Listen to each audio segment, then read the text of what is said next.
Okay. This is the Googy morning theme song. Okay. Can you hear that?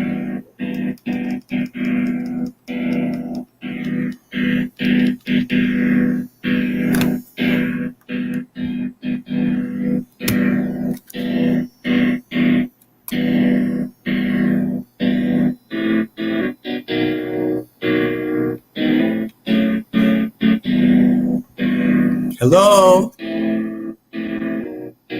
Hello? Googy morning. It's Saturday. Wait, it's better.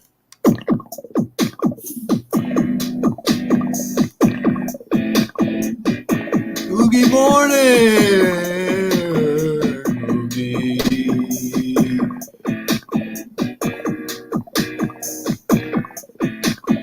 Googy morning. Googy morning.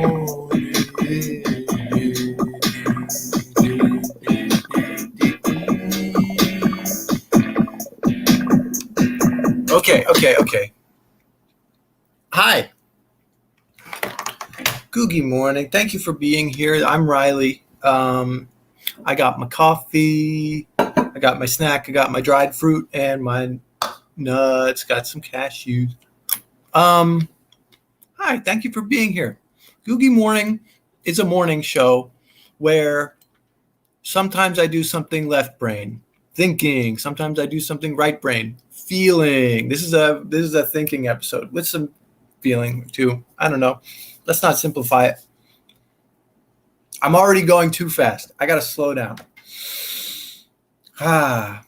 Look, guys, I'm just a comedian guy with a beard in quarantine, trying to do something I don't normally do.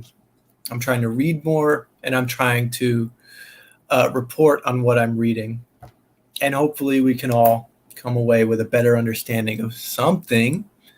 So that's what this week's episode is. This is another book club episode. The book that we read was The End of Policing by Alex Vitale. And it was good. I liked reading it. You know, how timely, right? I mean, I picked it because it was timely. I found out about the book because it was timely, because Verso Books was giving it away for free or for cheap. And we're talking about box breathing. I don't know about box breathing. I know. Let's see. What does that mean? Like 1, 2, 3, 4. You count and then you hold and then you let go and then you hold. That sounds like a box to me. Wim Hof method. Have you tried that? Yeah. Okay. Yeah, that's a good format. 4, 4, 4. Yeah. It's a good breathing box right there. Maybe we'll read a book about breathing soon. Did anyone read The End of Policing? I'm doing the best that I can to teach myself how to read a book in such a way that I am retaining the information and synthesizing it in such a way where I can talk about it in this group. A couple of flaws, just personally, that I'm noticing.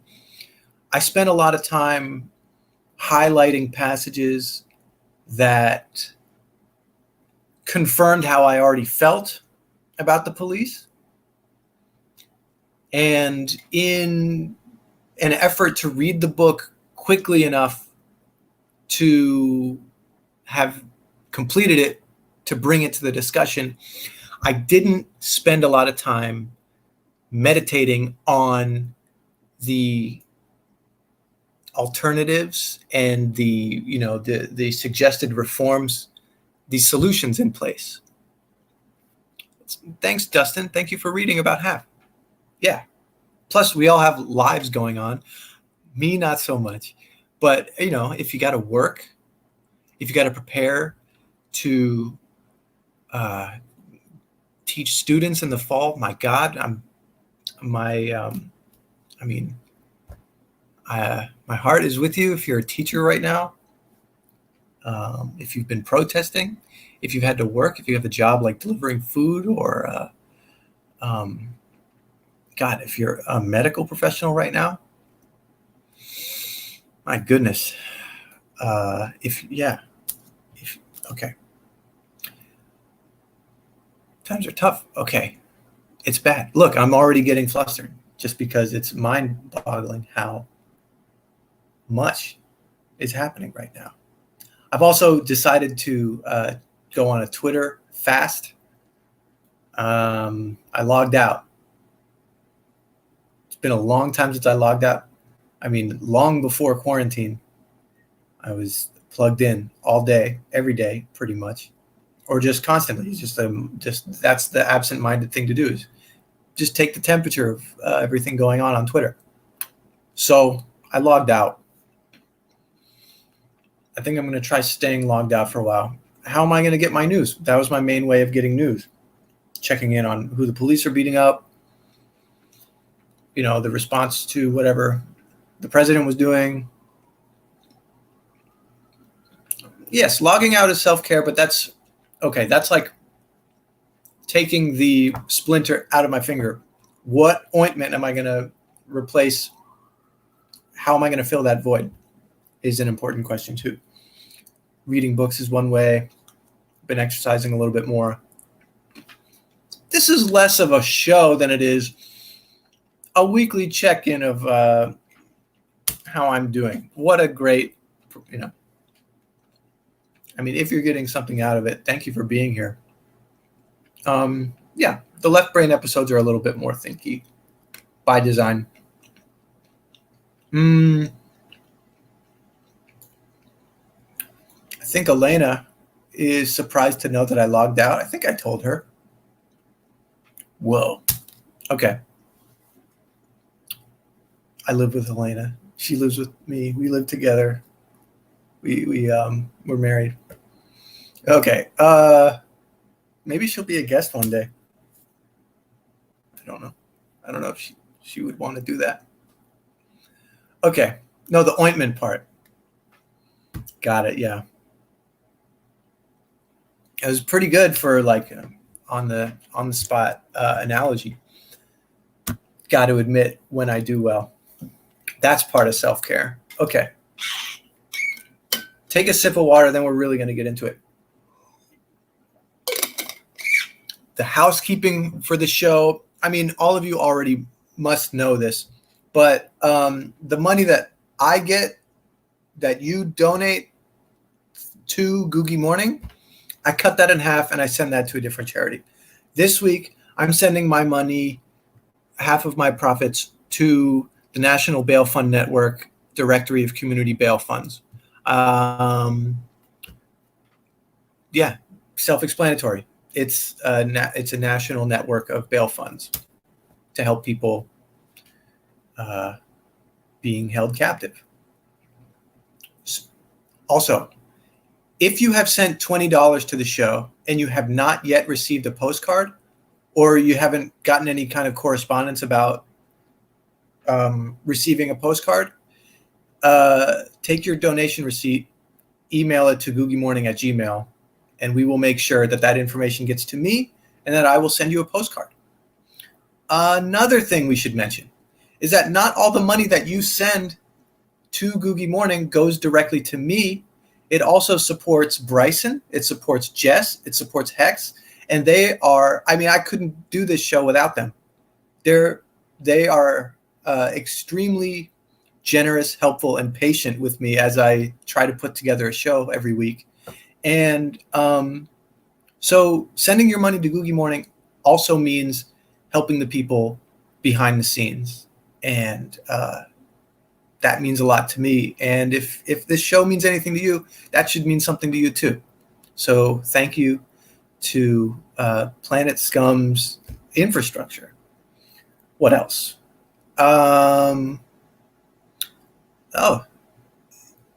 Doof bought 2 postcards and he's looking for a frame. I like to get my frames at the dollar store. You know, little 4x6 frames cost me $1. Nobody knows they're cheap. And what's the email again? It's googymorning@gmail.com. Screen cap your receipt, send it to Googy Morning. Thank you for buying a postcard.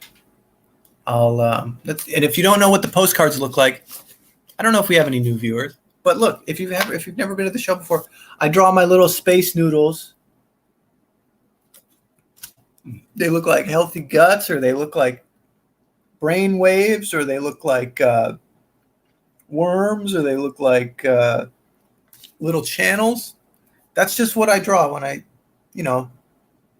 turn my brain off a little bit. That's what I got. I don't know. Just trying to keep the show a little bit funded, keep the people who work on the show, kick them a little money, and then we can kick some money this week to the National Bail Fund Network. There you go. Oh, we got some box breathing. Okay.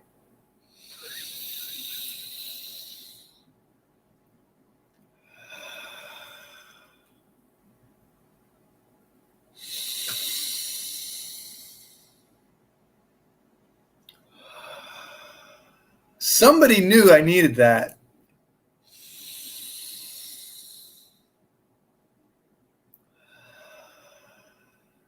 All right. Look, if you want to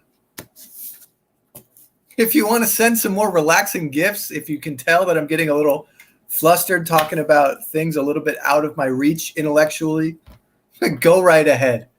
I don't mind. I was very kind of Jess and whoever else did that. Also, while you're at it, look up your local police department's budget. I'm in New York City. NYPD's budget just got slashed by $1 billion. The money is supposedly going to outreach for youth and education. But then we're seeing reports that the money is actually just being reallocated into different aspects of the NYPD to make it technically fall under youth outreach and education and things like that. But it's in an NYPD subset of outreach to kids and I should do my research there because I don't know the full specifics of that. But I'm just saying it, I'm just saying stuff that I heard on Twitter. Part of the reason why I logged out is because I just say stuff that that's what we're all doing, is we're saying stuff that other people said. All right. Googy breath is the new hashtag. Wake up in the morning, my breath, it could be googier. That's why I brush my teeth. And then, you do some breathing exercises. Maybe we'll get Wim Hof on this show, the Iceman, the guy who has such control over his breath and his body that he can withstand swimming in ice water. All right. So it seems to me that I'm dilly-dallying around the issue of talking about the book that I read, The End of Policing. It's because it's hard to just get into it. What do we have here? Oh, Jess put together some fabulous prompts based on the notes that I took. So maybe we'll just start there. Matt Denaro has a great question. What chapter did I find to be the most illuminating? Here, I'll pull up the table of contents right now. And so I'll just list the chapters. The limits of police reform. The police are not here to protect you, which was a great chapter just on those first two introductory chapters on just the history. Okay, here's something illuminating right away that I can talk about from those first two chapters. One of those things that I just kind of say without being very informed about it, that I think a lot of people is an interesting fact that maybe hasn't been researched until picking up a book like this, is that police departments are evolved out of their origins as slave patrols. Now, I've read The New Jim Crow. I've done at least that much research on that lineage. Something I didn't know, and something I learned from these first 2 chapters, is that that's part of the story. Of course, the racist history of police departments is closely linked to slave patrol and suppression of both enslaved and freed Black people in America. But we also have the Industrial Revolution. And we have these big time, big money capitalists coming in to extreme wealth and control over communities and social groups through factory work and, the railroads, times like that. And when these groups try to organize for higher wages or try to go on strike, things like that, a lot of times these capitalists in charge would say, hey, we got to control these people somehow. We need a police unit to suppress these movements and, enforce social control. So that was new to me. And then what was the third one? There's like a third prong there. It's like it's social control, slave patrol, and God, it's going to come to me. So I found that illuminating about the first 2 chapters. And then, of course, let's bring up that first prompt, because a lot of these are just chronological through the chapters of the book as I took notes. So what's the role of the police? Here, I just want to address M. Burke's note right here in the chat. I read about 100 pages of this, covered later in the book. It's really good. I kept writing that I completely agree, find myself becoming more radical and leftist in my hopes for society, but don't know what to say when thinking about people who aren't as concerned that police are born from and used as a tool to oppress society, but they're also concerned with crime and want some form of control. Well,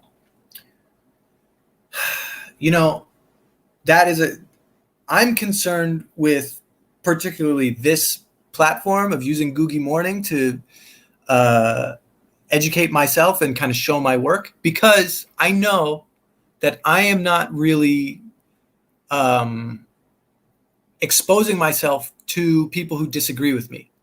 This kind of is an echo chamber where right here in the chat, I know you guys mostly agree with me. We're all on the same page.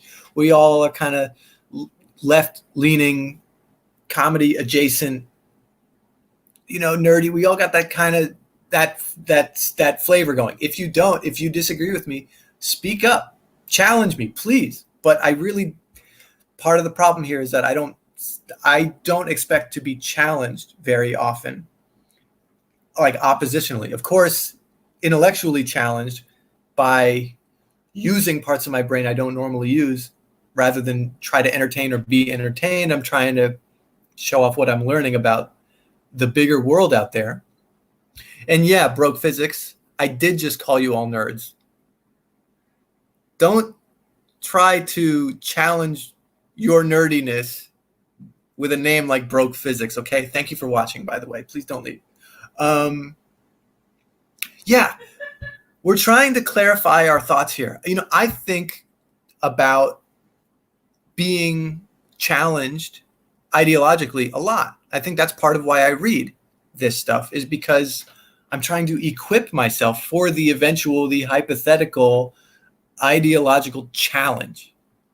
Getting into some kind of debate. Conservatives are big in, like Ben Shapiro being like, debate me, That may come, that may come for us, having to debate, right? But as much as I worry about that, a lot of this I feel like is debating the cop that's already in your head. We already get inundated with just the real world and what is already out there so much that even just picking up this book and reading it is a rebuttal to what we often don't get exposed to. If we just watch TV, if we just watch cable news, we have already a debate show. I am not a debater. I debate myself too much for me to go up against someone else. That being said, if you want to debate me, come on, debate me. I'll say it, debate me. We'll get to an article, a popular news article. It's actually, I guess it's an opinion piece. It's a rebuttal to the end of policing. I have it pulled up here, and we'll talk about it a little bit later. But I think, Embrick, read the book, and I don't know. I guess I'm saying this to myself as much as I'm saying this to you. Challenge yourself to read the book and then form your own thoughts before worrying about having to be challenged by someone challenging you about. I guess it's just more important to clarify for yourself before having to debate or convert someone else, right? And decolonize your mind. Yeah, I agree with that. My mind is pretty colonized. Let's see. Something I find difficult as I work through the thought process is the case that crime has become a bigger issue over the years as policing has increased. The rise in policing is a big cause of it, but there is a feedback loop. So how do we break that loop as we decrease policing? So the feedback loop of more policing and higher crime, is that the feedback loop you're talking about? Just like crime has become a bigger issue as policing has increased. Yeah, we'll get to that. And this book addresses that. It is a systemic issue. I'm just reading the chat right now. The quick note the chat is moving so quickly, and I'm so happy to see so many people in here chatting with me right now. So thank you for that. The quick note on mind decolonization I wanted to bring up is that this month, a personal goal was to read 3 books about police, incarceration, imprisonment, books written by and about incarcerated people and policed people. So I read Blood in My Eye by George Jackson. I read The End of Policing, and I think the next book I'm going to read is Assata Shakur's autobiography. Now, 2 of these books, Assata and Blood in My Eye, were recommendations from No Name's book club. You can follow No Name on Twitter. She's great, a rapper from Chicago who got she's like total Marxist, revolutionary thinking, radicalized public figure now. She's really cool. She's really funny. She's very diligent and vigilant with staying true to what she believes in right now. And she's very open about the process of learning. So she's a role model in that way. And then on top of that, another way she's a role model, she started a book club. It's on Patreon. I haven't joined yet, but they read books by Black revolutionary thinkers. Every month, they have like multiple monthly book recommendations. Then they get together in their Patreon club and they do meetups on the books. And then they raise money to send books to people in prison so that they can read those books too.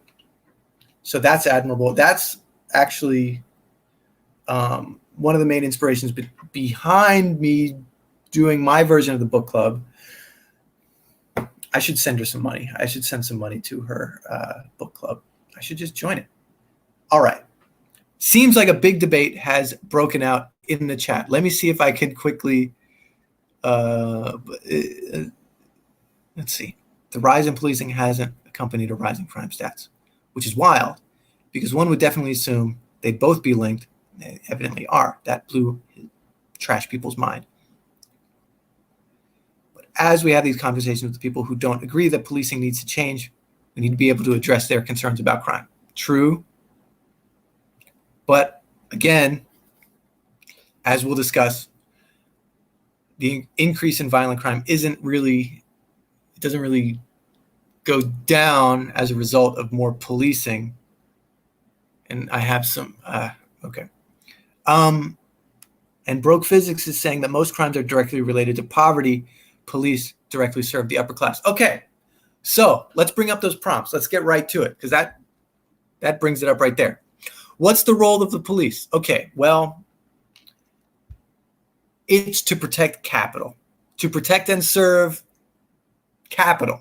That's what should be on the police car, to protect and serve capital. Property in the 1800s was in the form of enslaved people. Property in the form of the apparatus that serves capitalists. I'm talking factories and just the systemic, business behind giant infrastructure like building railroads or homes, things like that. That's, in my opinion, that seems to be the role of police, and it seems to be a lot of evidence to support that opinion, right? And then of course the other role of the police. Thank you, Yuan. It's more about social control. So yeah, it's more about coercion. It's more about instilling early on a kind of just a deep instinctual intimidation, and the idea that you shouldn't do something wrong because the violence of the police system is right around the corner. Don't do that. I'm holding a thumbtack for some reason, like just fiddling with it. Sorry. So, right, that's not far-fetched, right? That's what I'm getting from the book. And when you go on Twitter, right, that's what you see. That's what I see anyway. Of course, I'm in my bubble. Yes, we're going to address, I'm seeing Normal Robot. Hello, Normal Robot. We're going to address, there's a whole chapter on people with mental illness and police reaction and addressing of those issues shortly. As someone who just finished a master's in social work, I would love to serve in an unarmed response unit. Okay, yeah, and we'll, yeah. Once we get to our chapter on people with mental illness and how they're really underserved by the police, Orphan Grab. It's just, what a strange name. Well, yeah, I want to read from you more about that shortly. We got to stop doing Riley's job. First of all, this is not my job. I'm trying to do something here, but I appreciate the amount of discussion going on here. If you're watching this in the future on YouTube, maybe this is making it less easy because you can't see the chat full on. Come join the chat. We're doing this every other week, Saturdays, 11 Eastern. And send some money to by going to PlanetScum.live, drop down menu, Googy Morning. You send $20 or more, I'll mail you a postcard. Send your receipt to googymorning@gmail. I'm hitting a lot of. I'm trying to multitask here. It's tough. Plus, I drank coffee. I'm eating fruit. I'm eating nuts. I'm hairy. Got my LPs in the back. All right. How do you think policing increases inequality? Oh, I forgot that I read Angela Davis this month too. So I've already read 3 books about policing, which I think next month I either want to read 3 books on restorative justice or something else. I don't know, but I'm trying to hit 3 books a month. Okay. Bring the prompts back up. The dried apricots. God, okay. I'm answering too many questions at once. I love you guys. After hearing about the origins of policing, how has policing evolved? How has it remained the same? Policing has evolved in that It's trying to do too much. We've been given we've handed over too much responsibility in too many different facets over to the police. And it's ironic that they are so equipped physically with technology, with lethal and non-lethal weaponry, with armor, with vehicles, with technology for surveillance and data keeping and data investigation. And yet, and there are trainings in place to, for de-escalation or dealing with children, dealing with homeless people, dealing with people with mental illness, but none of the like you can't expect one police officer to be able to deal with all of this. And as Orphan Grab was saying, there are in some places initiatives to break it up a little bit so that there are professionals that could be on call to be deployed to help a homeless person or to help a person with mental illness or to go and be a part of a school program so that you don't have to get SROs. What are they?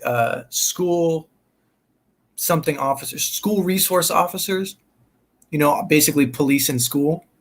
So instead of having like a SWAT team equipped soldier walking the halls of a school, you have someone actually there to not intimidate people into behaving well, young people, children, students, but rather you have someone with the training, the relationship, and the willingness to treat children like respected and vulnerable members of society. We'll get to that in a minute. But so how is policing remain the same? To protect and serve capital, right?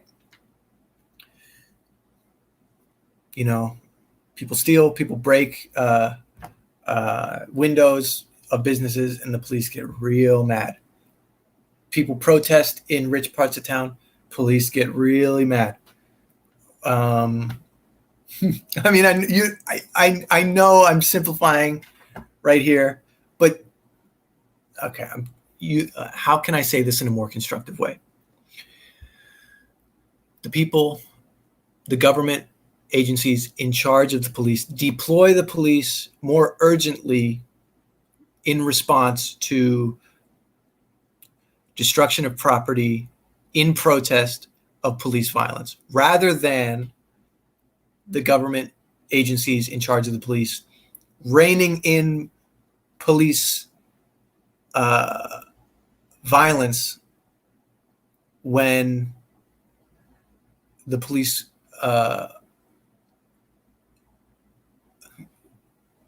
inflict violence upon the people they have sworn to protect. Right? That's my synthesis of how the police have remained the same. Is they take an oath to serve and protect the citizens, and then all of their behavior suggests intimidating and cracking down on the most vulnerable citizens in their communities, and then their behavior also suggests that their priority is to protect and serve the members of their community with financial influence overseeing police and the greater capital system. Okay. Let's bring up that. Can we get that box breathing GIF again? I'll just do it.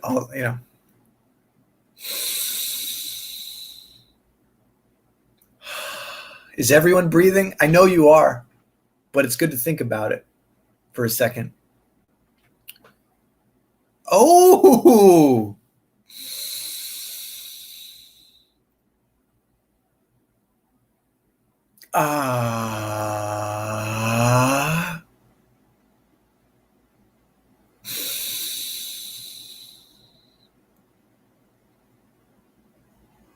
All right. There we go. Feeling good. Let's go to that next prompt.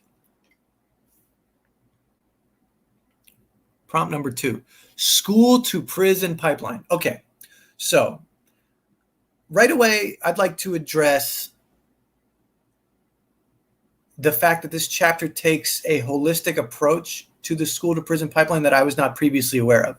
It even addresses, the author even addresses the idea that the school model gradually and dramatically shifting to priority on standardized testing helps contribute to an overreach of law enforcement in the school system, because schools that do poorly in standardized testing get underfunded. And so there's kind of an implied incentive for teachers to suspend and expel poorly behaving students so that they don't negatively affect the average of the students' standardized test scores. And then, of course, which students get suspended and expelled at a dramatically higher rate? Black and brown students. And then there's even now a thing called a supermax school. Supermax, of course, used to just mean a super maximum security prison. For children now, there are supermax schools where if they're suspended, expelled, they get into fights, they're underserved by their school, they're not given enough resources, and they're just expected to get better on their own or get punished. They get punished, and then oftentimes they are expelled and can only go to supermax schools, which are built like prisons, and students are expected to somehow be rehabilitated and succeed in an environment built like a prison. So the school to prison pipeline doesn't even start with just going to a regular school and then being underserved until they are expected to succeed under extremely dire circumstances and then end up in prison. But they're even making schools look more like prisons so that they are already operating in a prison-like environment before they are incarcerated. We talked about this a little bit with Sean last book club episode after discussing Angela Davis, Are Prisons Obsolete? But this painted a much clearer picture in my mind reading about that. So, how does the presence of a police officer make you feel? In a school environment? Well, I'll speak from experience. I think I graduated high school in 2006. This, to me, seems like one of the last eras where, I guess I could do the research on the times, but like it seemed I know that police security in school has dramatically increased since I left school. There was one police officer in my high school, and I didn't think very much of it as a white kid. Look, in a predominantly white high school, it wasn't like it was always it's like I'm privileged enough to experience that just being kind of unsettling and strange and foreign, and like let's behave around him because it's intimidating and strange. I guess it's the norm to have a police officer in a school. So, but like, how does it, like, if I had a child in school and I knew that there were cops in the school, it's like, yeah, I'm questioning what it is largely kind of instilling an intimidation factor and a just like a kind of a false sense of security, especially when you consider, well, many of our modern social institutions like schools, hospitals, mental asylums, workplaces developed along this prison model. Modernity is about social control, about the powers that be to those who don't have power. Yeah. Along with the fact that, like, any problem, any discomfort or unsettling thing, you see a homeless person, you see a mentally ill person, you call the police. That's like the only that's a huge. I mean, I'm sure many of us have seen the growing calls to action to, like, not don't call the police if you're having a dispute, or if you're seeing a dispute. There's other ways to deal with it. Now, of course, these other ways, the resources vary from community to community, and they're obviously not publicized or funded as well as the police. It's just call 911 is so embedded in the culture that, like, that is what people turn to. If people are having a barbecue in the park and it's making you, like, do they need a permit? What's the meme? What's like the barbecue Becky and, calling the police on people selling water without a permit, shit like that. And those people are rightfully being turned into memes where they're getting humiliated for their deep-seated racism and calling the police on Black people just because, because they're entrepreneurial and because they're trying to have a good time and because they've created peace in their own space, and that makes you uncomfortable? Okay, I'm getting off topic here. Let's bring the prompt back up. Yes, thank you, Jess. What's a school's role in student discipline? Well, that's an interesting question because, let's think about the word discipline for a second. Discipline conventionally these days is often associated with punishment and putting someone in their place. But primarily, ideally, isn't a school's role in student discipline teaching how to be disciplined, not in a punishment aspect, but like teaching you how to respect yourself enough to participate engaged in your own education and growth? That is an issue. That's a larger issue than police in schools, but just school in general. I always felt, and part of this was my own resistance to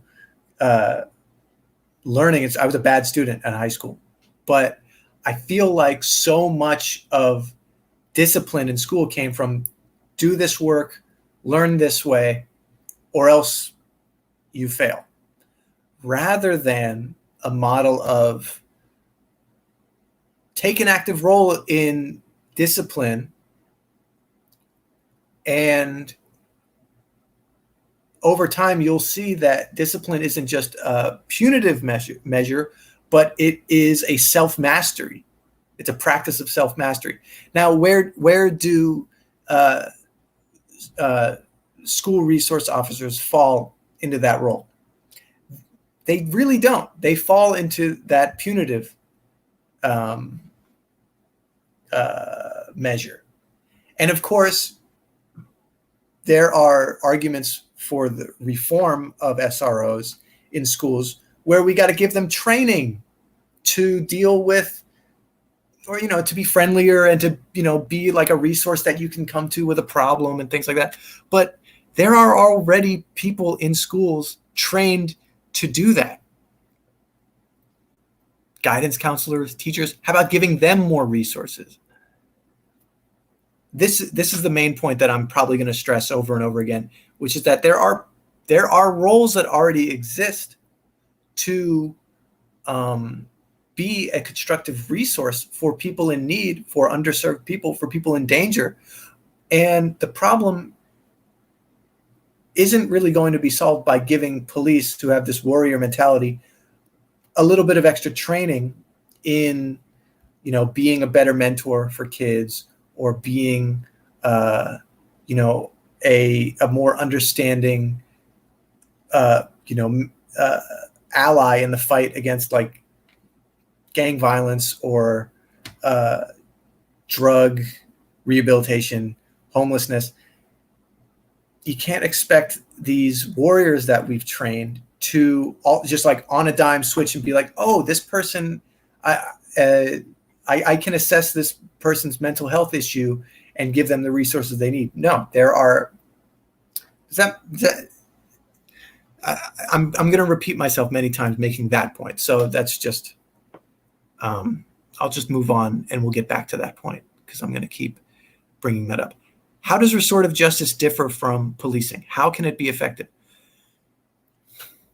Okay, this is why I want to read. This is why possibly my target goal for August is to read 3 books about restorative justice, because I am not yet well-versed enough to fully explain what restorative justice is. I just know that it is very intriguing to me, and it brings me some kind of hope and curiosity every time I read about it.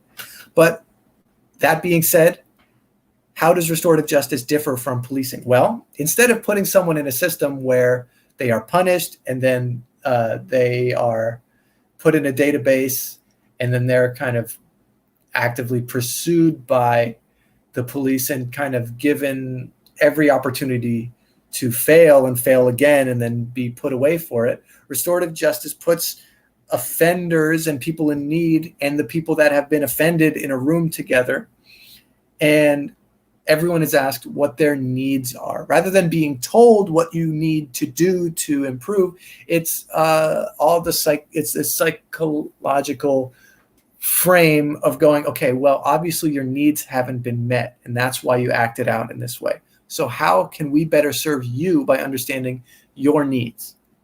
And here are the people that you've hurt, or here are the people that have been hurt by your actions. And here's what they need. And let's see if we can come to a specialized solution, custom fit for the situation at hand to help restore what has been impaired, rather than the state and the police going, here is one blanket issue and one blanket solution in the form of coercion, intimidation, violence, suppression, and pumping a whole lot of money into these solutions and leaving very little left over for actual support for the people that we are targeting. Does safe injection sites fall under restorative justice? I'm sure, like, I don't want to say yes or no because I don't know, but it feels like it is, right? It's not. One phrase that Alex Vitale uses over and over again is wraparound. So there's like a holistic solution rather than just saying injection sites are, in every city, in every situation will reduce, I guess in this case, people using dirty needles and issues that come from not having injection sites. I feel like that is providing one direly needed resource in the fight against people overdosing and contracting diseases from using dirty needles. Now, there is a chapter on the war on drugs. We'll get to that in a little bit. We don't have prompts on it because I neglected to take notes on it, but I have the book right here, and we can talk about the war on drugs in a minute. I want to move on to the next chapter, and then we'll keep going from there. Oh, we're gonna breathe. That's good. Okay. Oh, it's a fun little claw game. Oh, wait, I did it wrong. Okay, exhale.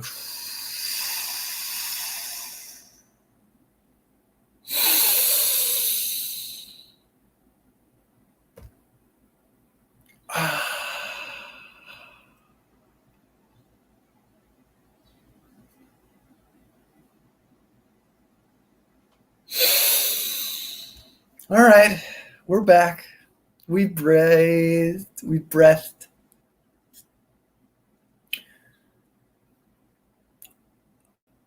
So we called for help and they killed my son. This chapter deals mostly with the issue of police responding with violence to an issue that didn't call for violence, in the form of people with mental illness desperately needing some kind of help that they're not getting. And when the police are called, they don't respond properly, and it often escalates into a fatal encounter. So, how do current police practices discourage people from calling for help? Well, historically, and increasing numbers of stories show that the police dramatically escalate a situation that doesn't have to be violent. Oftentimes, it's a situation that they're unequipped for or that is misinterpreted, and it turns into a situation where a person who needs some kind of counseling or someone with a professional understanding of the context, they get killed simply because the police treat it like a violent crime, which, by the way, doesn't have to be a fatal situation, even if the person with a mental issue it doesn't have to be a fatal response. Doesn't have. Okay. This is where I'm getting a little self-conscious because it's hard to talk about, and I'm no expert here. Who was here? Was it Orphan Grab? We're wondering what Vacation Jason's take on this issue is. Rap Cash. Look, maybe Vacation Jason is a little too. Everybody be, like. That's why I don't want to do this as Vacation Jason, is because I feel like maybe as a comedic voice, it made it easy to not talk about these things. So maybe he was unaware. There was kind of that all-encompassing punk rock, fuck cops kind of shit, and don't be violent and stuff like that. And that all resonates with me, but there was no cracking open a book and doing any kind of work about it.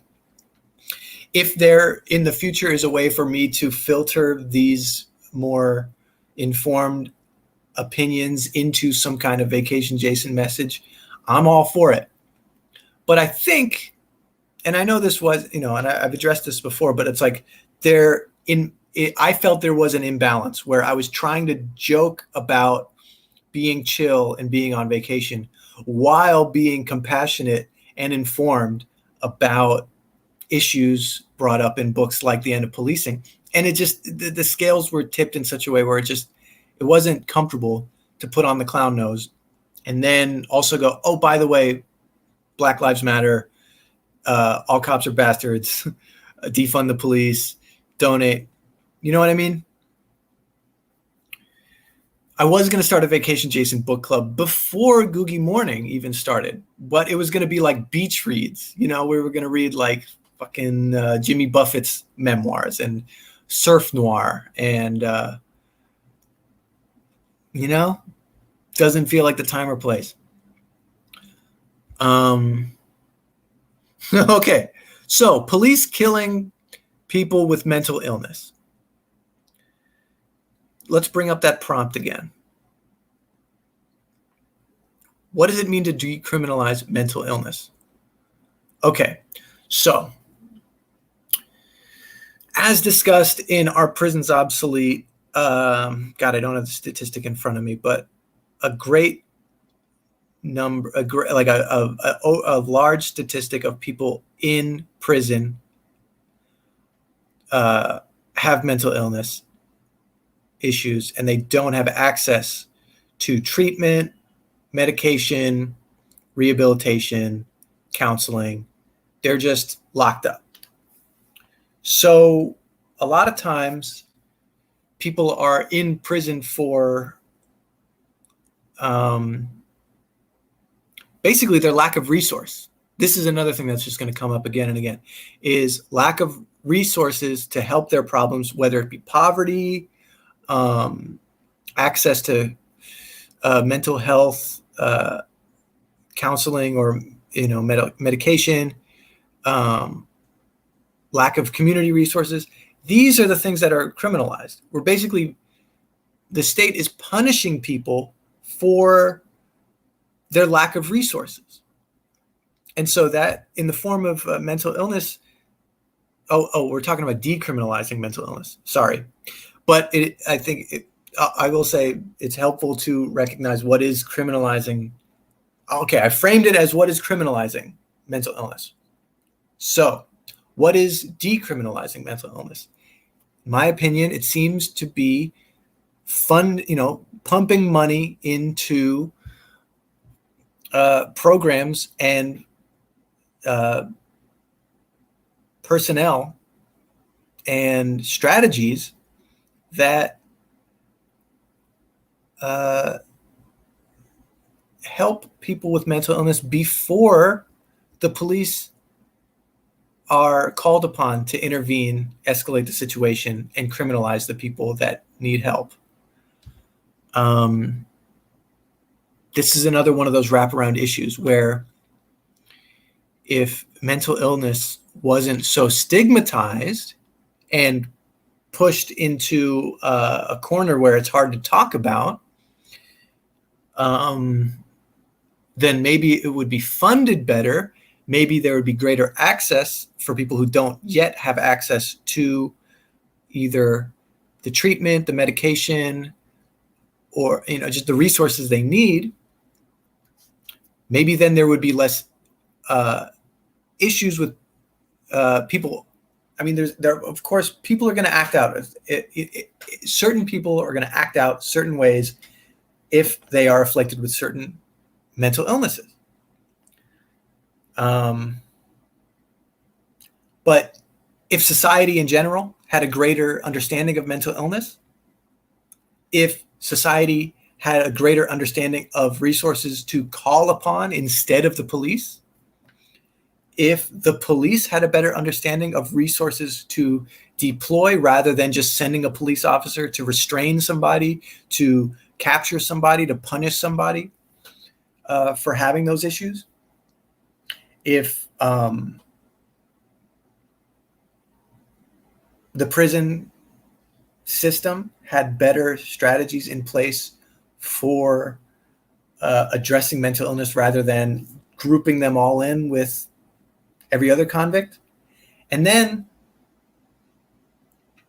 there's also the issue, and we'll talk about this with homelessness too, but there are resources in place in some cases.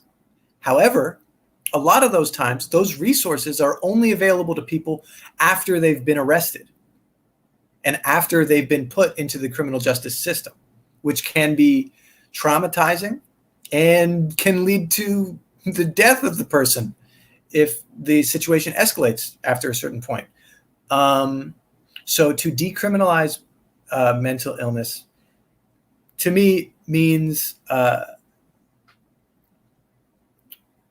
defunding an over-militarized police and criminal justice system and prison industrial complex, and placing the money more directly into the hands of the people equipped to address these issues, and more money right into the resources that just go to people with mental illness. Does anyone want to challenge me on that? Is that naive? Is that oversimplifying it? Does that seem ineffective to anyone? That seems to be the only way forward. I'm going to take a sip of coffee and take a breath.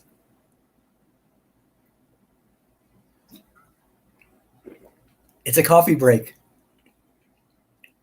Or is it a coffee repair? Are we breaking it, or are we... Okay, shut up. I want to quickly talk about a book that I read in January, because when I read a book... Oh, this seems important. Miel, can I... let's put this up. I want to read this. Miel had a friend who called a suicide hotline. They called the cops on her and admitted her to a hospital against her will. They tried to feed her something she was highly allergic to multiple times. She wouldn't eat it. They wouldn't let her leave because of her, quote, eating disorder, and she was stuck with... Okay, so look, how can you expect someone with an issue regarding suicidal behavior or thoughts to ever call a suicide hotline again if their own concern for their well-being is being met with basically being punished? And how can you expect someone to take their well-being into their own hands when this is the situation that they're being met with? Okay. Great question, Riley. Okay. Look, we're going to speak to a couple friends of the show quickly, but before I do that, I want to mention a book that I read in January as I play with my thumbtack. This is my fidget spinner for the day, this thumbtack. Okay. This book is called The Anatomy of Peace. It's written by the Arbinger Institute, which is it's an international group of people who study, mediation, conflict resolution, communication in the ongoing fight for peace, right? This book is like a fictionalized tale of like a group therapy session where people have all different thoughts on how to handle conflict. And through communicating with each other, they all are transformed and they live more peacefully. Now, it's a good book. The thing that I remembered about this book the most is this symbol. It's a triangle with another little triangle on top. It's a tortilla chip with a little bit of dip on the top. And I thought about this a lot when it comes to the end of policing, because this chip is, okay, God, I'm so bad at explaining this, but let's all work through this, okay? So this little tiny part of the chip represents the effort put into... No. We're going to start with the big part of the chip. The big part of the chip is the effort placed into trying to fix what's wrong. And the little part of the chip is the effort most people place into trying to enhance what is already going right. However, the little part of the chip also represents the effectiveness of trying to fix what's wrong. And the big part of the chip represents the effectiveness of enhancing what already is going right.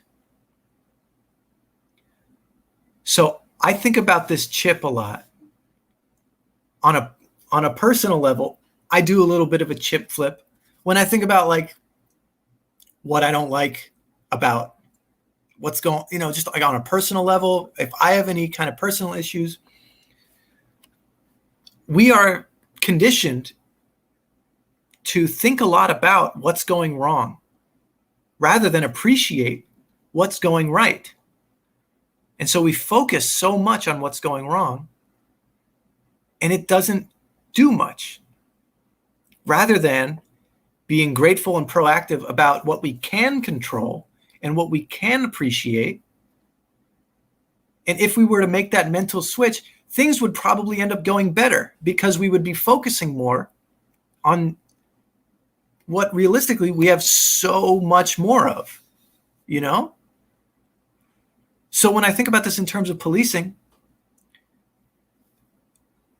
we have so much money as a nation and so many resources and so much potential for constructive, nonviolent change in a positive way. And we have so little effectiveness when it comes to being violent, intimidating, and reductive and punitive. Okay, Yuan is saying, doesn't sound like something too interested in systemic change. I am interested in systemic change, though. I mean, I don't know. I'd be curious. I'm open to you challenging me on this. If you are, unless I'm misinterpreting, I don't know. But yeah, Yuan, feel free to chat more on that question. Yeah, to me, systemic change, obviously, we're thinking about it on a national level, on a global level, from, politics to how the police works, to government, to everything from school, homelessness, all these things covered in all the chapters of the book. But this chip exists on a personal level too, where, like, for example, if I was pissed off and grumbling and very dissatisfied with how little I know about how the police works, how prisons work, how government works, I could just spend all the time upset about how little I know. But I feel like again, we'll see in the long term, but I feel like I'm making some sort of progress and doing something more constructive than just complaining about what I don't know, by being proactive, knowing that if I read books, I'm going to get more informed on an issue. And then by doing this show and showing my work, that feels more positive and less lonely than continuing to do what I have been doing by just sitting, scrolling Twitter and going, this is a problem. I don't know. Okay. Yuan thinks he misunderstood. It sounds like focusing on what's going well avoids the underlying problem. Okay. Yeah. Okay, this is interesting. I'm trying to quickly come up with a nuanced answer, because I agree with you. We are reading books about the underlying problem. I think it is important and constructive to identify the underlying problem. However, once the underlying problem is identified, we can then bring to light the failures of the underlying problem, the failures already in place working to correct or shift the underlying problem. That's mainly what this book is about, is shedding light on the fact that the so-called solutions to the problems in place are part of the problem. They're not fixing much. In many cases, they're making things worse. They're increasing violence. They're taking resources away from the underserved communities and populations that are being terrorized by these so-called problem solvers. So, in my opinion, the solutions to the problem in place, focusing on the, I guess it is kind of a reductive term, but like focusing on the solutions to me means instead of sending a police officer with a gun to deal with a person with mental illness, pumping more money into a resource that could send a properly trained agent of change and de-escalation into that type of situation. Does that answer your question? Does that clarify how this aspect of my philosophy fits into what we're reading? I want to make, we're not going to solve everything today, but I just want to make sure that I'm trying to be realistic about this. And I think a big part of the realism is part of the national conversation right now, which is defunding the police and pumping that money into the necessary resources where the police wouldn't have already proven themselves unnecessary and overly ineffective with a lot of fatal consequences. I'm going to take a breath and then we're going to do the next set of prompts. Oh yeah, breathe into your belly. Someone reminded me.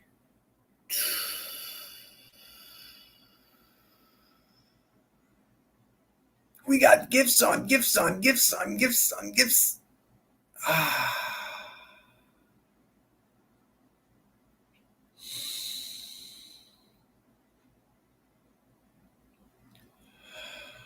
This is another reason why I want to read about restorative justice, because there exists within America, within humans, within our society, great potential for a more constructive formula for helping people. But we are so financially beholden on an ineffective solution. And of course, why? Like, what's the incentive? And we know, whether it's like the prison industrial complex or just business in general, benefiting off of prison labor is a massive financial incentive for keeping things the way they are. Even though it would be cheaper. I mean, yeah, there's so much money flowing through all of this, even though we know, and that is the reason why it doesn't change, because we know it would be more cost effective and less violent to just spend less money in more effective ways. But people are getting rich off of keeping things this way and increasing that trend. Right? Next prompt, please, Jess. Thank you, Jess. Thank you, Bryson. Criminalizing homelessness. Is homelessness a police issue? Yes. Simply yes. We'll get to that more in a second. But what does a society that supports people with drug problems and their families look like? Okay. This is another wraparound issue where a lot of times there are political initiatives in place like just give homeless people jobs and they'll figure it out. When it's been proven that if you give homeless people, or let's see, I know that there is a more acceptable term these days, a more compassionate term. It's either unhoused people, people without homes, or people without houses, unhoused people. My point being, homelessness is a police issue because a lot of times people call the police on people without houses and then they force them out or they arrest them and then boom, they're part of the pipeline, straight to prison. Now, there are some programs in place that provide resources, temporary housing to unhoused people, but only after they've been arrested and put through the system and abused and potentially subjected to violence and all of that. So what about giving people, what about guaranteeing people cheap or free housing?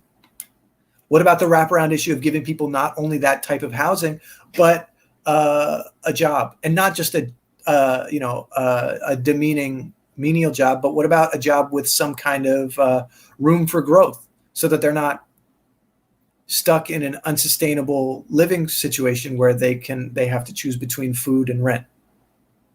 What about providing people with emergency housing before arresting them and putting them in a what's called a homeless court? What else? Orphan Grab worked at a nonprofit in Atlanta that does this sort of work. Police department was often called to first respond, and then they go do things like clear out encampments and make them uninhabitable. Right. So, in a city like Atlanta, I know it's happening in, like, Seattle was a big example in the book, where it's just the kind of policing where you're just intimidating and pushing people out of the city so that the city looks nice and doesn't have homeless people in it. You're not solving the problem. You're just sweeping people to the margin. As if they weren't already on the margin of society, you're now geographically sweeping them to the margin of your city. What does that do to help? That's just more violence. Unhoused people are also ejected from the political process due to lacking an address. Right. There's no accountability to help them. The housed people are just complaining about it. Right. They're just a nuisance to people in a high enough position of comfort and power to where the empathy is taken out of the situation, and you're just, I'll get them out of my yard or whatever. And now,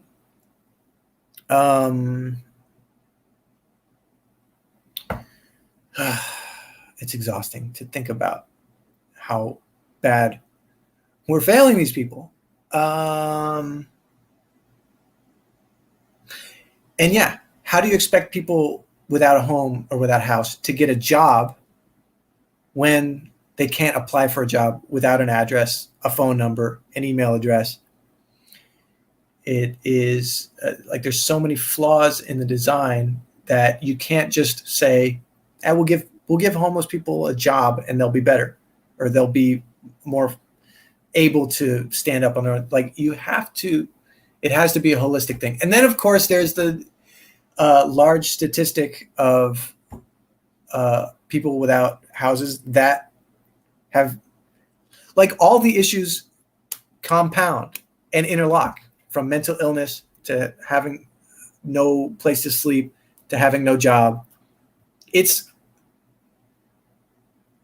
I don't know how anyone can rise above that. I've never been in a situation where I've had to simultaneously think about how I'm going to eat, where am I going to sleep, how am I going to generate enough income to sustain all of these issues, and how am I going to avoid the police?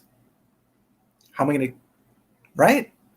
It's overwhelming just to consider. How insulated are we that it's just overwhelming to even consider, when right now, thousands of people in every city that we're sitting in right now are suffering from all of these issues simultaneously. Do we want to let's bring in Forrest and Emily. If you still want to chat. Hello. Hi. Hi, how's it going? Good. How are you? I'm good. Thank you for bringing your signature cheer to this heavier than last week's episode. Oh, yeah. Fine. We're good. But the book was really good. The book was, it was eye-opening. He read it. I didn't. Yeah. He told me about it. Yeah. It's a good book. Yeah. Do you have any opinions on anything that we've talked about, what we're currently talking about, or what I'm going to get to later?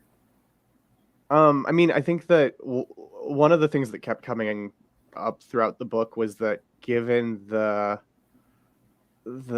soldier, how the mandate of officers is so equivalent more to a soldier than to anything else right now, the notion that they're going to be the ones who are able to empathetically react when they've been trained to sort of not do that is crazy, and that their job would even just be so much easier if it was a narrow one, like that the people who are already there. I don't know, like the fact that there's not more calls for reform for the people who are already officers who got into it, who actually got into it with good intentions and then are in a system that's not letting them live out those good intentions is crazy, because if your goal really is to sort of reduce crime, reform is the way to do it, or changing policing as currently constituted, not necessarily reform. An alternative solution is what makes that possible. Right. Yeah, there's lots of kind of incremental calls for reform that usually just end up meaning unaccounted for increases in budget. Yeah. And then, training and like implicit bias or de-escalation get implemented, but never really, we don't see effective statistical decreases in violence or misconduct after those so-called reforms are put into place. That's the general pattern with each chapter here, whether it's like the specifics of homelessness, school, war on drugs. It's I don't know. It gets kind of, I don't want to say repetitive, but it can start to feel like you're getting ahead of the situation, and it can feel like overwhelming to read about the same pattern in each specific subset of people targeted by the police. But that's what's good, that's what's good about reading it too, is just seeing how clear and pervasive the issue is through all these different aspects of society targeted. And I think seeing that is that same issue where it's policing just being inadequate to the tasks it's being asked to do can also be clarifying, and I took a hopeful element from it in that, well, if that's the repetitive cause, then addressing that cause has far-reaching consequences in all of these areas. It's in some ways not a relief, but like in some ways it's a key, and knowing that it's the underlying thing makes it seem that it's the same underlying issue for all of these makes it seem more approachable and handleable of a problem than if it was a myriad of these different underlying issues that couldn't sort of be addressed in one. It's clarifying. It's galvanizing. Yeah. It turns it from like a slogan into a rallying cry. But like an actual like measured method for like not living in like a fear-based, punishment-based society of just like everyone being cracked down upon. I have a lot that I want to cover in a short amount of time. So I want to thank you guys for joining me.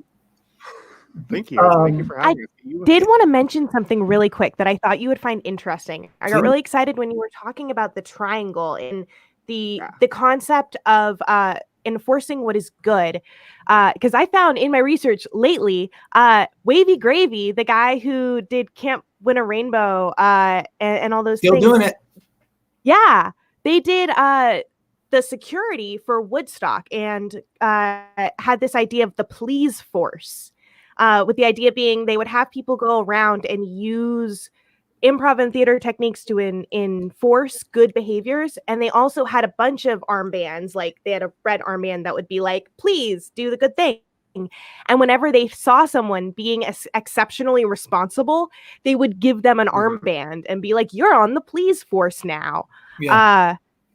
And it was interesting because he came up with that idea, like he developed it with people who went on to become like the chief of police in Berkeley and in Washington and stuff. And there was this quote he said that Lenny Bruce told him, that there's pigs, there's cops, and there's peace officers. And so there's a mix of those people. I feel like people get into policing for multiple reasons, and you can find people who are trying those things, but when you shove people into an architecture that can only produce pain, it's like putting someone inside of a Dalek. Like no matter what you say, it's going to say exterminate. Yeah. Things have gotten so drastic that I don't know if I can any longer fully agree with that Lenny Bruce quote, just because the system and the culture of policing, as an outsider, obviously, appears to be so aggressively conformist to the warrior mentality that even someone like they did a profile on one of the officers who was present at the arrest of George Floyd, and it was like his first week on the job, and he explicitly got into policing to be one of those peace officer agents of change, improve the system from the inside. And or like, oh God, there's a case in New York called the something tapes. Fuck, I don't remember. But there was a police officer who again wanted to change things for the better from the inside, and attempted to report the toxic culture behaviors of certain police officers in his unit. And long story short, they arrested him and sent him to a mental hospital. And he, recorded everything, and eventually,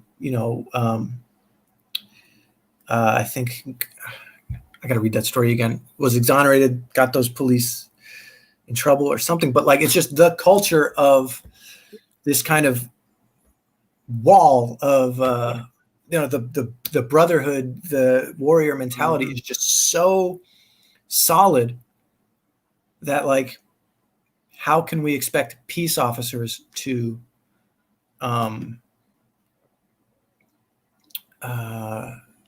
able to be effective inside when the higher ups and there's just such an overwhelming force behind that mentality, that way they operate. That being said, thank you for doing so much research on Wavy and Woodstock and the police force. I mean, I'm trying to be contrarian, unfortunately, and be like, well, we're not all living at Woodstock, and it's not the 60s and shit like that. But but just even on an individual level, interacting with someone on like a face-to-face basis, it's like you stand a greater chance of influencing someone's behavior in a positive way through positive reinforcement than threatening, punishing, putting someone in a corner, violence, any of that. And so to scale that up on all the way to like a societal, municipal, metropolitan, global level, maybe it's at the moment too optimistic to just like snap our fingers and reimagine the world that way. But it's like, that's why I keep coming back to like the financial aspect of like pumping money into resources that would actually prevent crime and prevent persecution of homeless people, sex workers, drug users. Isn't that positive reinforcement rather than, you know, I have so much I want to cover. I really appreciate you guys stopping by the second week in a row. Thank you. This has been excellent. Super illuminating. Yeah, and thank you. I wouldn't have necessarily read this if not for the show. So thank you for the book club. Yeah. Put that in the fucking highlight reel. You know? This guy just said he read a book because of my show. Yeah. Come watch Googy Morning every week. All right. Read books. Read books, watch Googy Morning. All right. Thank you, guys. Dismantle the system. Defund the police. There we go. I want to get to this article really quickly. Oh yeah, guys. Yeah, Jess, we can. That was good. I appreciate you guys. I don't know how to. We got to find a better way of signing off. Bye. That's it. There we go. It's got to be a big condescending. Bye. We're friends. We're all friends here.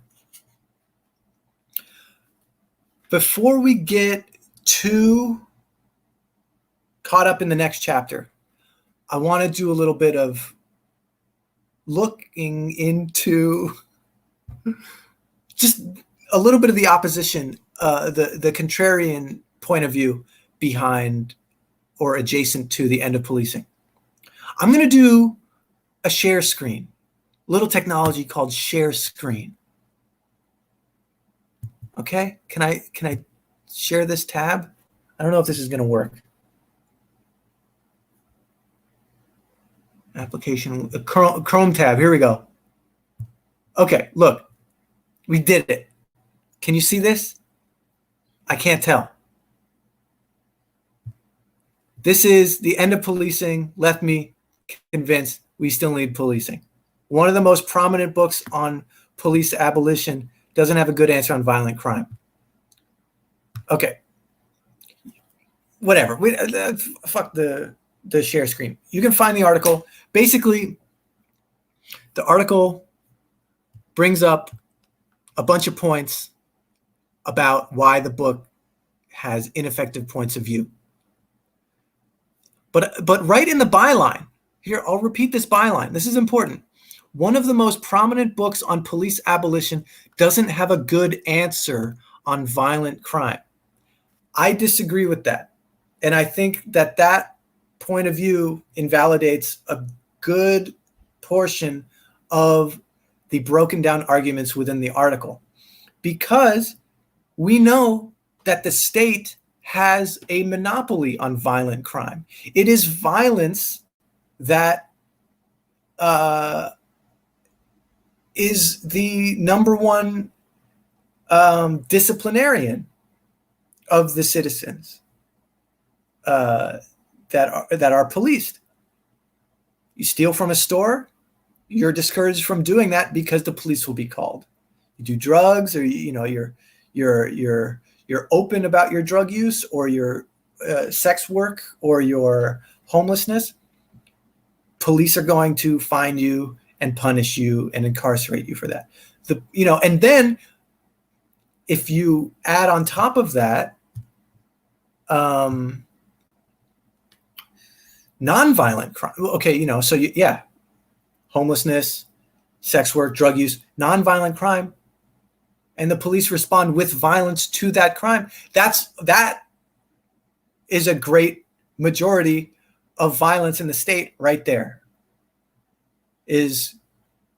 We have mountains of evidence that police are going to respond with so much greater violence, not only to violent crime, but to nonviolent crime, that already right there, we can see that the state is the purveyor of violence. All due respect to professional wrestler Jon Moxley, the so-called purveyor of violence. No, it's the police. That's the purveyor of violence. The state, that's the purveyor of violence. If Jon Moxley were the purveyor of violence in the wrestling ring, he'd put on a badge. I'm sorry to those of you who don't watch professional wrestling. Also, I'm sorry if you do watch it. It's a bit of a time suck, at least for me. So, look, you can read the art. I recommend reading the article, but this is where things get really interesting. Yes, the big boss man. That's the purveyor of violence. Okay, we'll do professional wrestling another week. We can't get too deep into this. I'm so sorry. I know Bryson is just swimming in his shorts right now because I brought up professional wrestling, but we'll talk about it another time.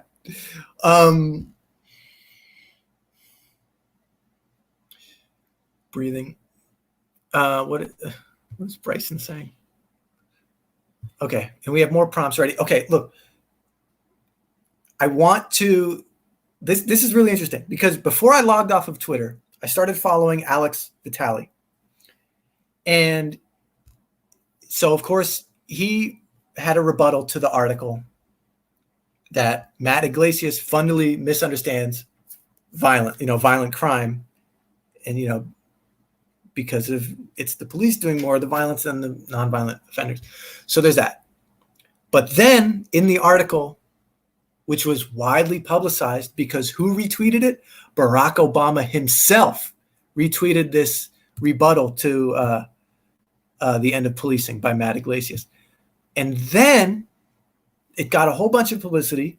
And then this scholar named Catherine Coble, you can find her at twitter.com/CMKOEB. She started looking into the research that Matt Iglesias did for his article. These papers and this research that was the buttress, the undergirding support of Matt Iglesias's point of view. These statistics that showed that violent crime goes down when police funding goes up.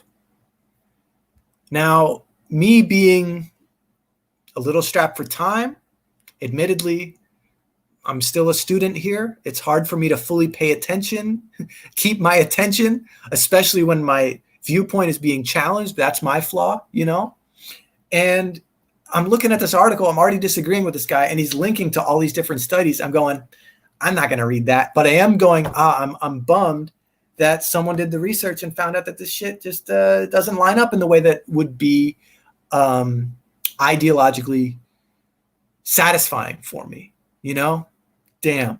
But then Catherine Coble enters the arena, much like John Moxley, with look, I wonder if I could just post this in the chat. Do I have access to the chat right now? No, I'm gonna private chat this to Jess and Bryson, and they can post that, and you can open that in another tab. But look, what's really interesting about all of these studies that Matt Iglesias cited was that they don't actually support his argument. The actual arguments that he cited don't support his main argument. He read the article before he read the book, and we're retroactively surprised because the book had such a clear, the book has a clear argument. It's that violent crime is largely in the hands of the people doling it out for a paycheck. And that, okay, let me stick to one thing at a time. A lot of these studies cited in this article talk about things like carjacking, robberies, not bodily harm, violent crime, not assault, not sexual assault, not murder. These things actually are affected by, money put into constructive programs that don't involve the police just having more power. Things like carjacking still goes up. But hey, I'd rather have my car stolen than be murdered, right? So, you know, as I quickly go through the rest of the prompts that I have here, I would recommend reading The End of Policing, reading Matt Iglesias's article, and then reading Catherine Coble's response and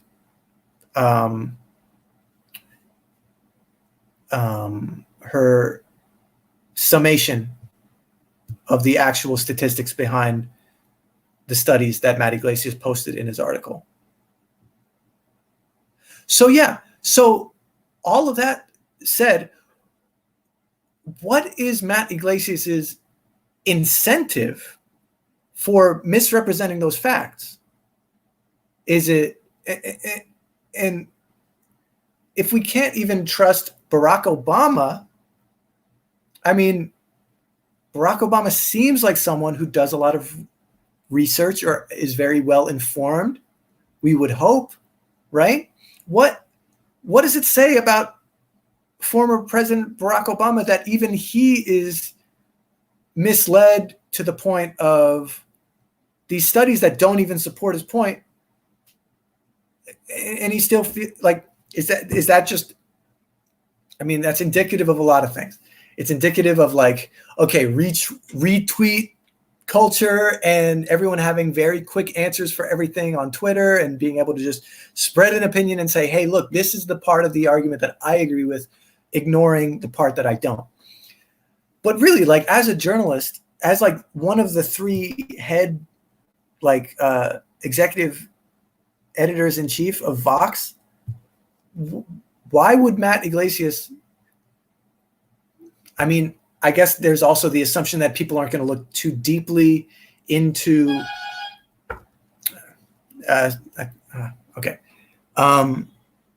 There's a lot going on right at once. But right, am I onto something here where I just want to know why one of the editors in chief of Vox would so eagerly try to grab attention by being combative and contrarian against these very measured arguments made in the book, provide unhelpful, misleading statistical proof as if it were proving his point. But when you look into the data, it doesn't prove his point. Is it because he just has such a loud voice and he knows that a lot of people just aren't going to seek out or hear Catherine Coble's measured response to the truth? It's exhausting. This shit, I mean, this is why people are like professionals at this, because to do this independently is just like a comedian just trying to understand this publicly.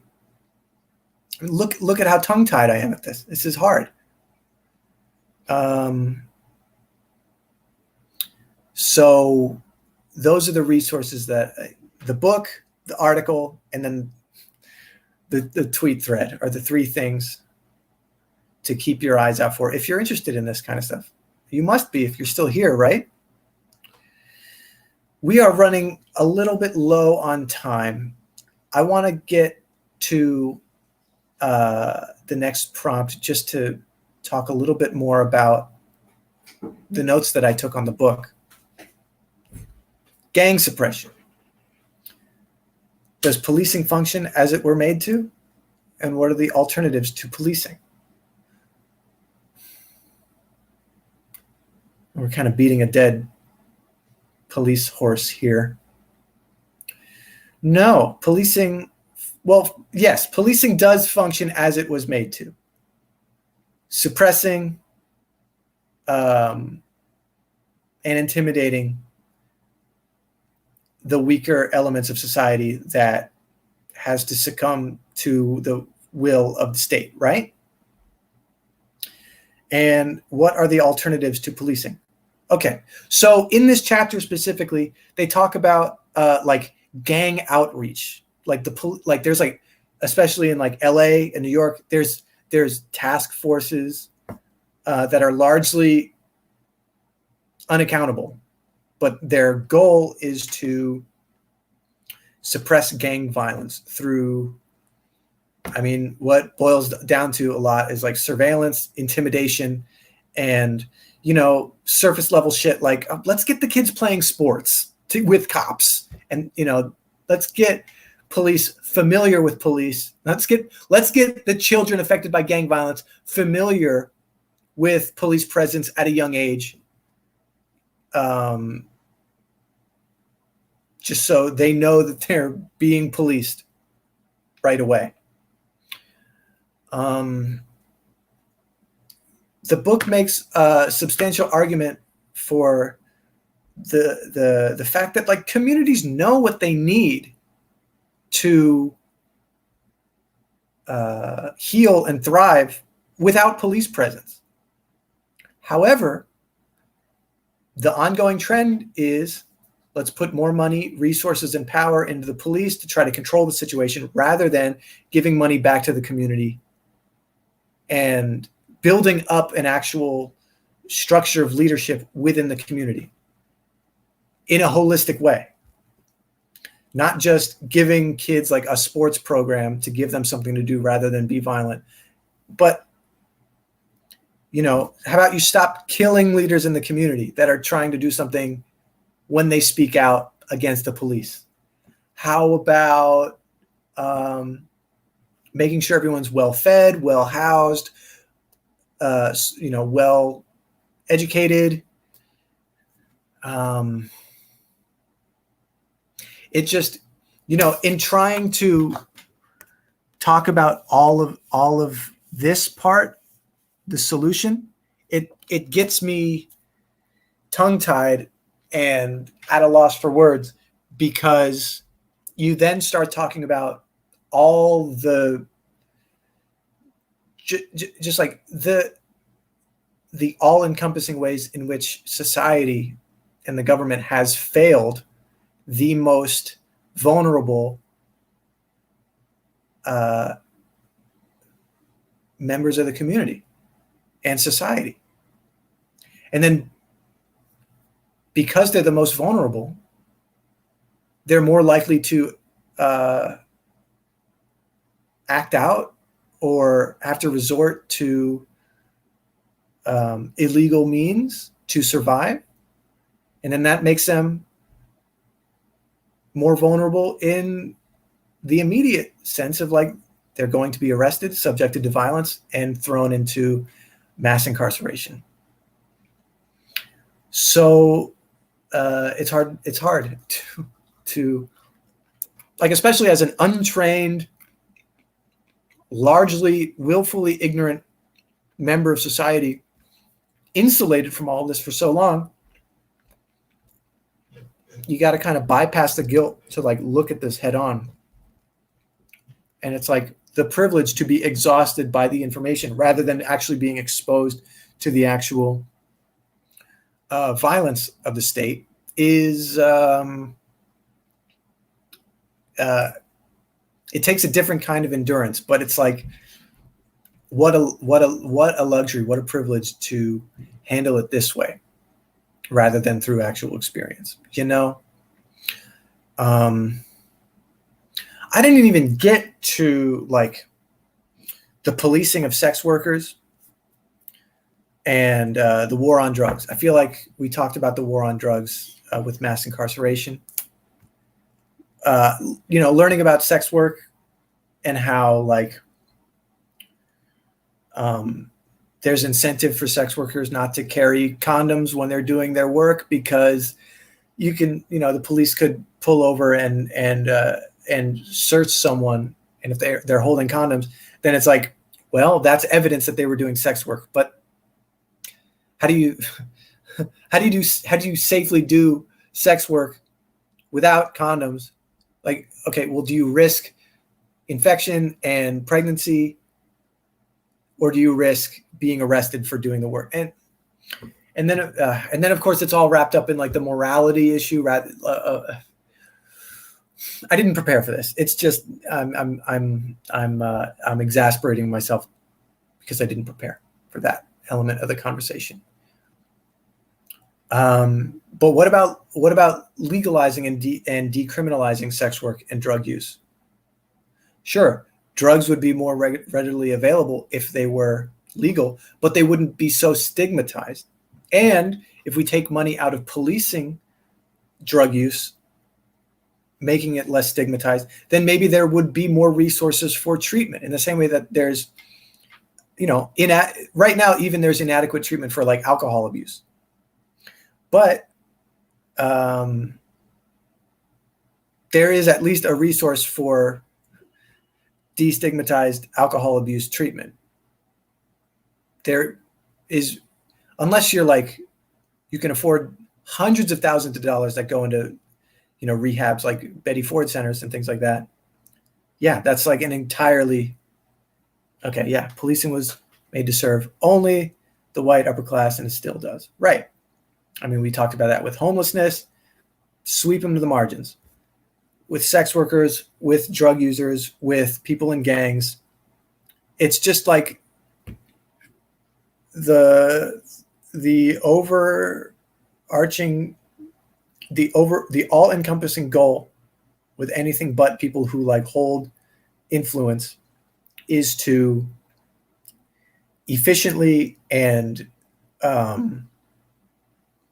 just all-encompassingly keep people persecuted until finding a reason to put them in a system where they can use them for free labor in the name of rehabilitation and public service and protection. I don't know. I feel safer around a homeless person than a police officer. I feel, right? Like, I don't know.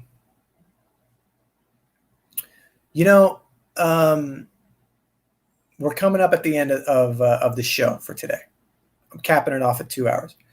And I guess I keep, it's hard to end the show feeling satisfied. Like, I'm not looking for reassurance here. I'm just trying to let you know where I'm coming from. Because I'm not, lifelong, haven't been the most diligent reader or student. Never been a teacher in a formal sense. And, I've lived a privileged life where I'm trying to, make it in show business. So like, who am I to try to educate people? I'm just trying to expose the process of my education to you. I'm not trying to put myself on a pedestal here. I invite you guys to get on the same page as me so that we can discuss this and make it more mutual. I really appreciate you guys chatting along. And, I guess I am unsatisfied here because as of now, at this stage in my process, it's hard to know the most efficient way to read a book, retain the information, and present it in a way where it feels really constructive and really all-encompassing. Like, I was able to take this whole book, boil it down, and present it. That's not my expertise. My expertise is a character that no longer feels relevant to me right now.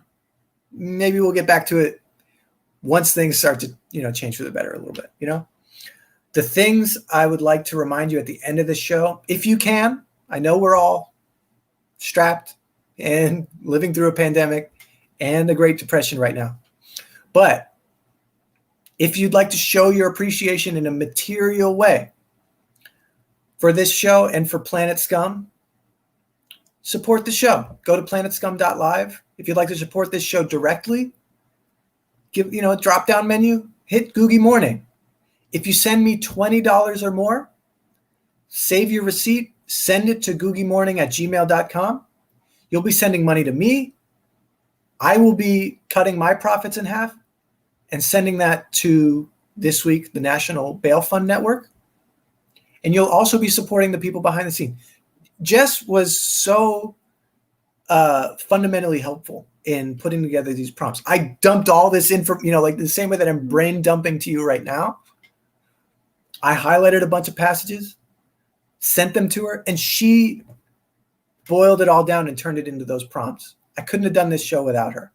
Bryson, he's always on point with making sure people are engaged and involved and communicating with me on this show. So please appreciate them, appreciate me. Yeah, thank you. Yeah, I appreciate you. Next week, I don't know what we're going to do for Right Brain. Maybe it'll be another drawing episode. Maybe we'll talk about a different. Maybe it'll be pro wrestling. Maybe we'll get Bryson and we'll talk about what's going on in AEW these days. Let's do a full-on wrestling episode. But I want to thank you for. Oh, I'm being told to breathe and then leave. So.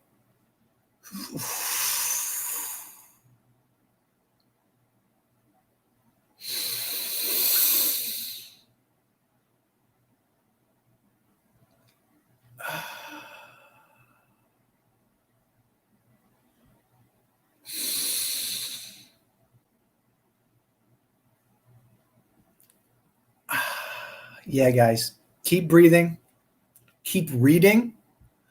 Follow Planet Scum on social media because I will keep you posted on what book we're going to read together next. If you have suggestions, I'm not on Twitter right now. I'm weaning myself off of Instagram. DM me. Comment on the YouTubes that we put up. The information will get to me somehow. There's enough in place. But breathe, read, and then leave. That's what I got to do. And have a Googy rest of the day. Yeah, email googymorning@gmail. I don't have the password, but that's fine. But I'm having a hard time leaving right now and leading. But thank you guys. I appreciate that I can have this kind of discussion with you guys, and that it feels like growth in some area. We got to seek it out. So I appreciate you guys. Thank you again. Take care. Enjoy the rest of your weekend. Stay safe. I'm done.